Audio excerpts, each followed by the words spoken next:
That particular poem, I have several poems about my grandmother, several. That's just one of them. And I actually did. That was the first poem I submitted to be able to talk to you guys. You guys know who, I'm the Youth Poet Laureate, which is just a fancy way of saying I'm a young kid who likes to talk. And so basically they asked me to submit 3 poems, and that poem was one that I used to win a slam. So yes, the answer is yes. Short answer, yes. What's your story?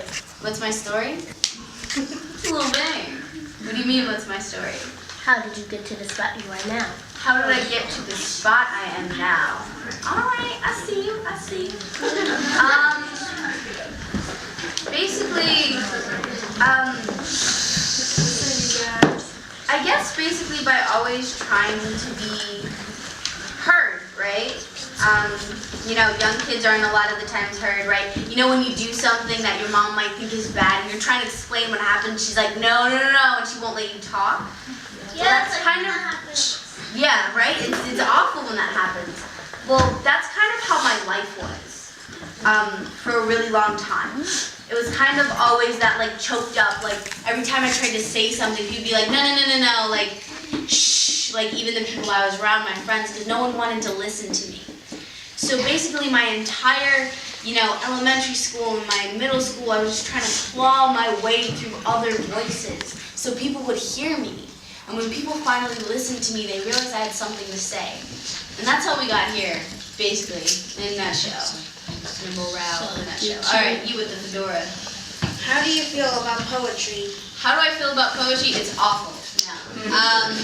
I love it. I love it a lot. It allows for freedom of expression. It allows for people to be beautiful, and I think that it's tied into everything. If you can write a good poem, you can write a good song, you can write a good essay, you can write, you know, a good paper, you know, whatever you have to write, it's kind of a foundation of things. You know, poets were some of the most valuable people before Islam was, you know, was such a prominent religion as it is now. Before it was kind of set in stone, the people who were most valued in Islam were the poets. Were the people who could sing the adhan, who could tell you the spoken word off the top of their head as if it was the word of God. Those who were the most valuable people because they carried stories and they carried legacies. And that's what poetry is to me. It's a legacy that we all carry. You become kind of immortal, right? You become kind of magical. Someone, you. Me? Yes, you. Okay. What made you experience and fall in love with poetry? What made me experience and fall in love with poetry? Well, a lot of different things. I read a lot. You should all read a lot. Reading. Good. Good. Reading is, reading not only makes you smarter, it allows you to expand your imagination and your vocabulary, and makes you a better writer and a better listener and a better speaker. So I always grew up reading a lot. I didn't have a TV until I was 10 in my house, so my parents always had us read all the time. And I just kind of grew up with the written word, and the written word was pretty much always kind of a staple for me. I grew up very lonely. I wasn't as lucky as you guys. And so I always kind of related to the characters in my books. And then through those books, my father introduced me to Maya Angelou and Pablo Neruda and Cesar Chavez and Che Guevara and all those people who write, who you'll learn about way later. Martin Luther King. Yeah? Some of them? Good. All right. You, I haven't heard from you all the way back. No, behind me. How does poetry express your feelings? Express my feelings? I mean, kind of in every way, right? I mean, you get to talk about where you come from and how that makes you feel, and you get to talk about, you know, you get to compare. It's a conversation where you're not required to completely satisfy the other person, right? You are doing it for the audience. Don't believe anyone who says, oh, I don't write slam poetry for the audience. That's not true. You're on stage, you're spitting a poem, you're there for the audience as well. But you just express it in every way and performing it and talking about it. These are your stories. you're writing the stories of yourself, of other people, and your heart and soul goes into that. Just like if you do like a bomb painting, that's beautiful to you, right? A really good painting, is that better? Sorry. A really good painting, right? That you put your heart and soul into. It's just a masterpiece that you have to put feelings into to get feelings out of. Yes. What drives you to write poetry? What drives me to write poetry? A lot of different things. My personal experiences to an extent, but for the most part, human rights. And kind of the idea of being a fear. The United States is a fear-driven country. Very much so. And we bring things in here to scare people and to keep people kind of like in their own heads and in their own households. Who here has heard of Ebola?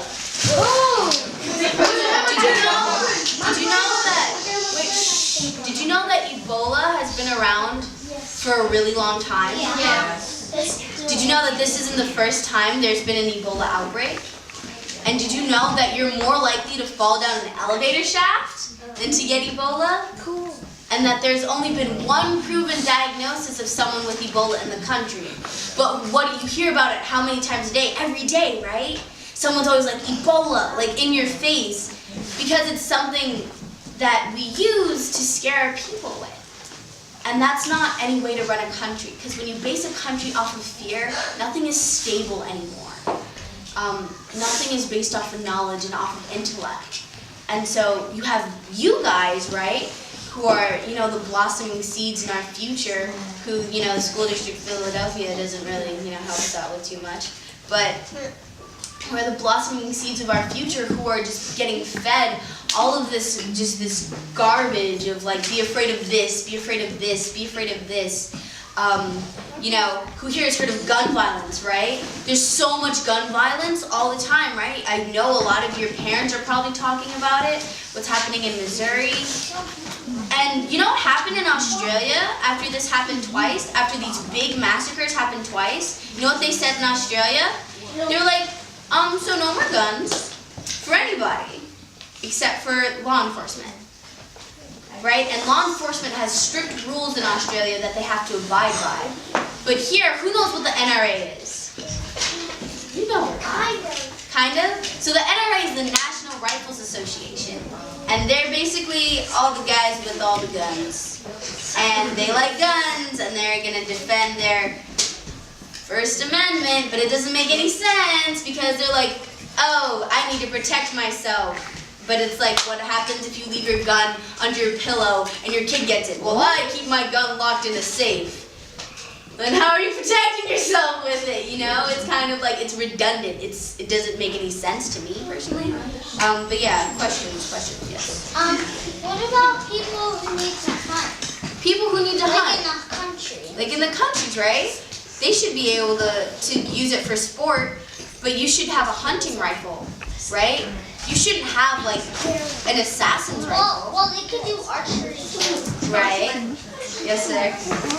The 5th and 6th grade have been having a discussion about freedom. And so I'd just like to ask if you consider yourself free or not free. And then you may answer that question.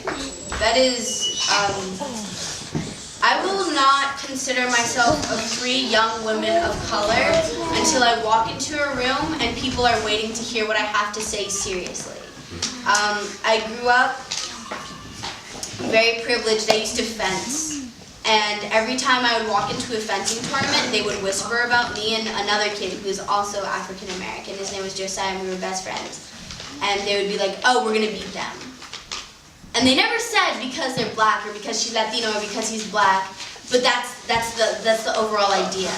And I'll never personally consider myself free until I live in a country where I know my kids will be educated properly, where I know I can get the proper information for everything that I need, and it's not skewed and tampered with and done with all these opinions. That's when I'll consider myself free. I feel very bound right now, but yes, ma'am, with a gray sweater. Who inspired you? Who inspires me? Wow. poets inspire me. Maya Angelou does a lot, but usually it's people like you guys. It's the people who listen. It's the people who ask me questions, right? Who are curious. Because you guys are the people who are going to take on this message, right?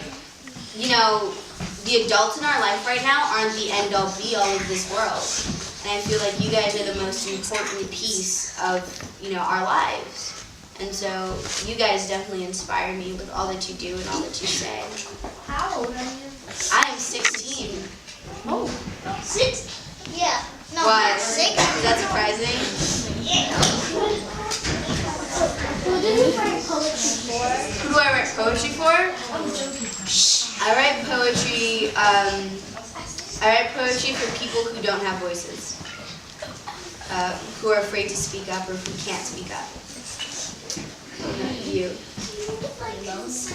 Do you like give yourself airs because